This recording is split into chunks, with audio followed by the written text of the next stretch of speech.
의숙공은 그 실제로 그 높은 배설을 했어요. 무가 급지자인데다가 의병을 일으켜서 실제 전쟁에 참여를 했기 때문에 임진왜란 끝난 후에도 계속 배설을 해가지고 경상 좌수사 뭐 내지는 뭐 포도대장, 충청도 저기 수군 절도사 이런 뭐 높은 배설을 많이 받았어요. 앞서 제가 설명한 대로 1차 진수령 싸움, 즉 진주대첩에서 의명부대는 의숙공 그리고 이달 안신갑을 일선 지휘관으로 삼아서 의령에서 곽자우 의병하고 손을 잡고 싸웠어요. 근데 2차 진주령 싸움에는 곽자우가 저기 들어가면 다 죽는데 그럼 뒷일을 어떻게 할 거냐, 이번에 뭐 다 죽고 말 거냐 해서 안 들어가니까 이 의병부대도 안 들어갔죠. 그래서 피해를 입질 않았어요. 당황했대잖아요. 얘네들은 도대체 뭐니? 그러면서. 어디까지가 군인이고 어디까지가 양민이야. 네. 우리나라는 전통적으로 군인과 농민의 구별이 있지를 않아요. 네. 그러니까 직업 군인이 없었기 때문에 그래서 농민들이 농사를 짓다가 이제 번상, 교대로 군인이 되는 이런 그 제도를 가지고 있었기 때문에 농경일치. 네, 관군과 의병이 그렇게 분명하게 구별되지 않고 사실은 조선의 백성들 모두가 네. 관군이든 의병이든이 돼서 일본과 싸웠다. 이렇게 이해하면 될 것 같습니다. 이게 지금으로 치면 네. 향토 예비군이나 민방위처럼 선조실록 27년 1594년 9월 2일에는 도원수 권율이 즉위하였다. 외적 200여 명이 고성 지방에 상륙하여 멋대로 노략질을 하는데 복병장 최강이 소탕해 잡아들이지 못했으므로 김덕령으로 하여금 군사 200명을 뽑아 협력하여 복병을 살처하게 하였습니다. 적이 남녀 50여 명을 사로잡아 갈 적에 복병이 싸우다 후퇴도 하며 혹은 유로로 곧장 달려가 숨어서 요격한 결과 비록 적군은 한 사람도 죽이지는 못했지만 잡혀가던 사람들은 남김없이 모두 데려왔습니다. 그런데 이제 의병이 이게 막 말하자면 곳곳에서 막 일어나니까 이 가만두면 이게 중구난방이 돼버리죠. 그러니까 조정에서 작전상 부대 통솔과 군량 조달 이런 문제를 고려해서 진주 이런의 의병을 통합해가지고 의병장 김덕령이 지휘하는 충녕군에다가 다 배속을 시켰어요. 그래가지고 김덕령 부대와 곽재우 부대로 해가지고 영남 서부 지역 방어 임무를 맡겼어요. 그래서 의민공 의병부대는 김덕령 휘하에 배속이 됐고 그때부터 의숙공은 김덕령 휘하에 별장이 됐어요. 별장으로 활동을 하게 됐어요. 물론 이제 김덕령 위에 도원수 권율이 있고 권율이 총지휘를 했죠. 근데 이제 진청 싸움 뒤에는 그 창원, 거제 이런 그 동쪽 지역, 저 고성으로 볼 때 동쪽, 지금 말하자면 저기 그 뭡니까 그 저기 그 통영 가는 고속도로 동쪽, 이쪽은 일본군이 장악을 하고 있어요. 그리고 통영, 고성 이쪽 서쪽을 이제 조선군하고 의병 이쪽이 잡고 있기 때문에 말하자면 그 당시 고성은 지금보다는 뭐 파주나 저기 뭐 연천 요쪽처럼 말하자면 일본군하고 조선군이 이렇게 마주 서 있는 그 최전방 지역이다 이렇게 말할 수가 있죠. 선조실록 선조 28년 1595년 7월 14일에는 도원수 권율이 즉위하기를 김덕령의 별장 최강이 고성의 경계 지역에 복병을 설치하자 김응서가 무단히 빼앗으려고 계획하기에 신이 그때 의심을 했었는데 그 소행이 차츰 번져서 신에게 미칠 줄을 어찌 헤아렸겠으며 또 전일 고원백을 씹던 주태를 신에게 부릴 줄이야 어떻게 알았겠습니까?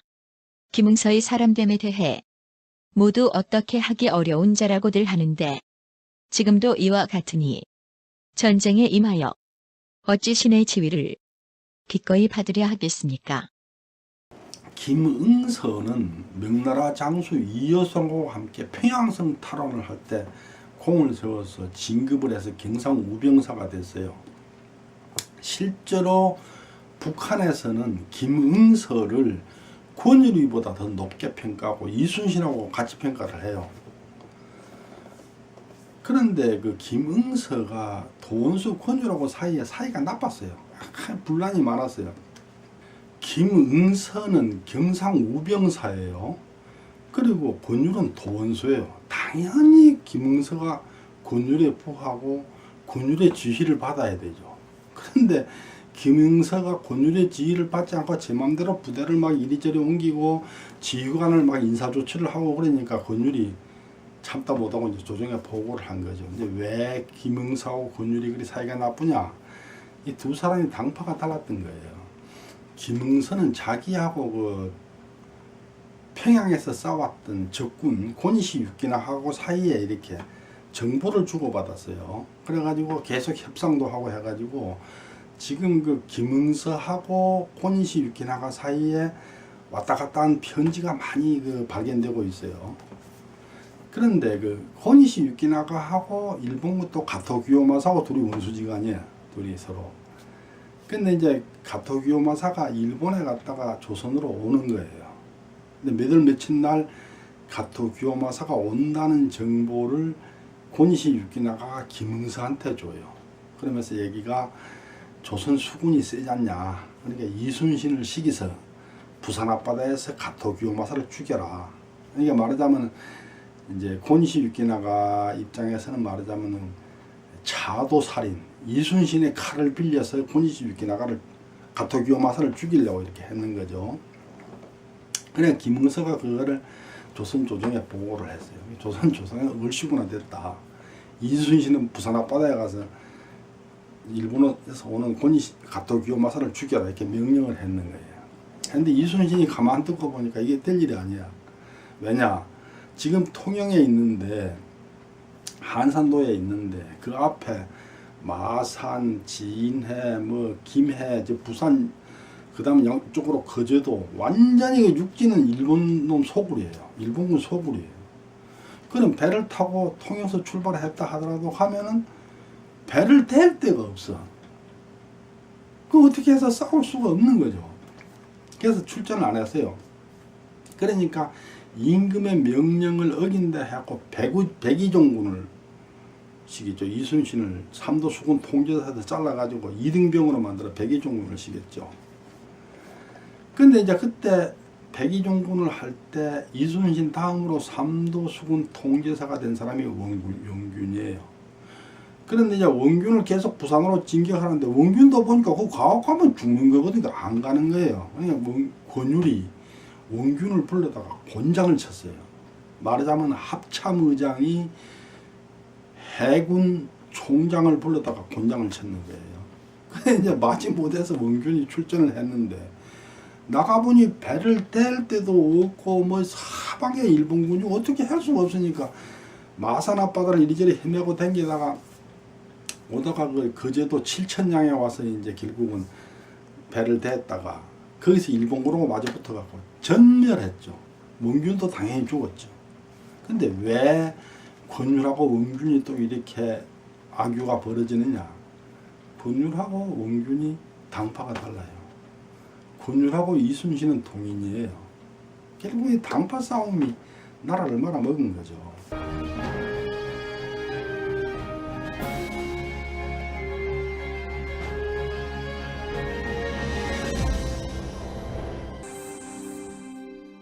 광주의 한복판, 광주의 상징이 되어버린 거리가 바로 충장로입니다. 이곳 충장로에는 한 사람의 이야기가 있습니다. 바로 이 사람, 이 거리의 이름이 되어버린 충장공 김덕령입니다. 광해군을 수행했던 병조 정랑 조옥록의 죽계일기에 김덕령 장군이 등장합니다. 김덕령이 철갑 차림에 장검을 잡고 들어왔다. 갑옷은 무게가 1000금이나 되어 여러 사람이 들 수 없고 장검도 8자나 되어 여러 사람이 들 수밖에 없는데 김장사는 마치 작은 칼을 다루듯이 하였다. 12월 27일 전주 무과 시험자 세자께서 김덕령을 불러 궁중에서 쓰는 말인 내구마 한 피를 내려주며 제주를 시험케 하니 김덕령이 몸을 솟구쳐 말을 타고 가히 쓸만함을 보였는데 참으로 장관이었다. 긴 장검을 작은 칼 다루듯 휘두르며 처음 보는 말도 금세 부리고 철퇴는 물론 활쏘기까지. 그래서 광해군은 이코 장군, 날개 달린 호랑이라는 시호를 김덕령에게 내렸다고 합니다.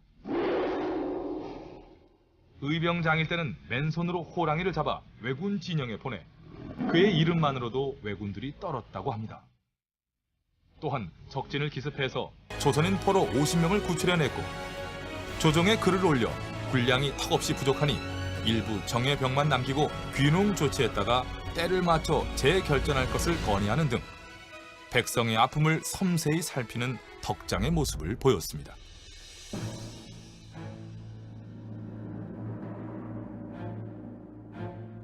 임금인 선조도 백성을 버리고 명나라 근처로 도망을 가며 백성들을 사지로 몰아넣는 판국에 20대 청년 장수 김덕령, 그 이름만으로도 백성들은 위안을 받았습니다.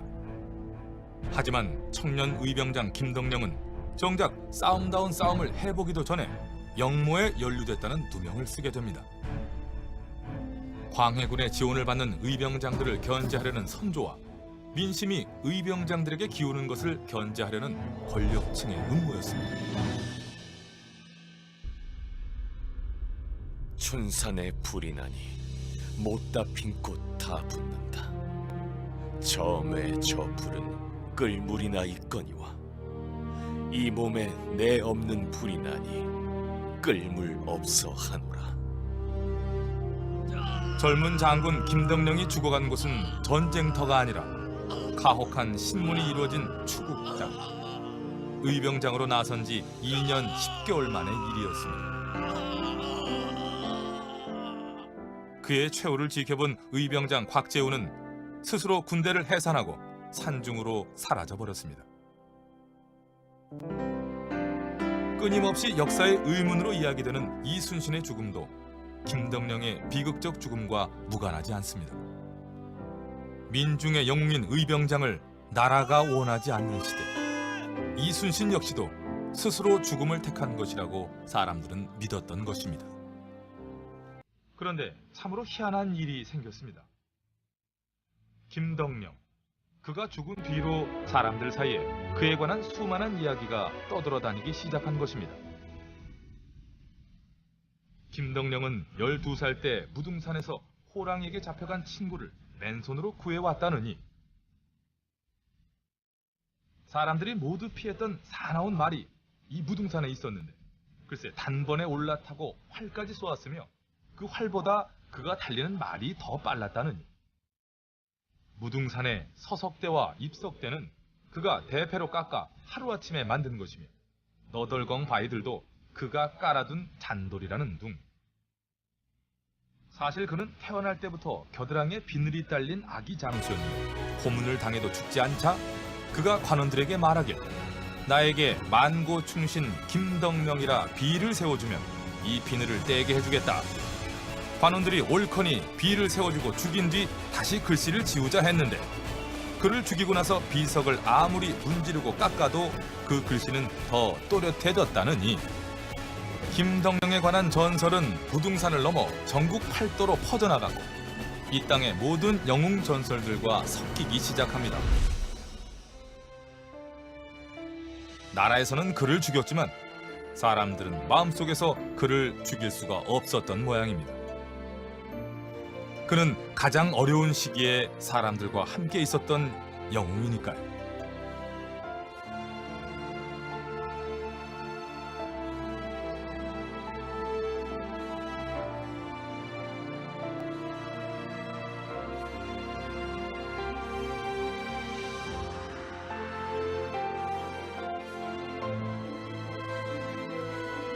사람들이 김덕령을 보내지 못한 것처럼 어쩌면 우리의 마음속에는 지금도 보내고 싶지 않은 영웅들이 있을지 모릅니다.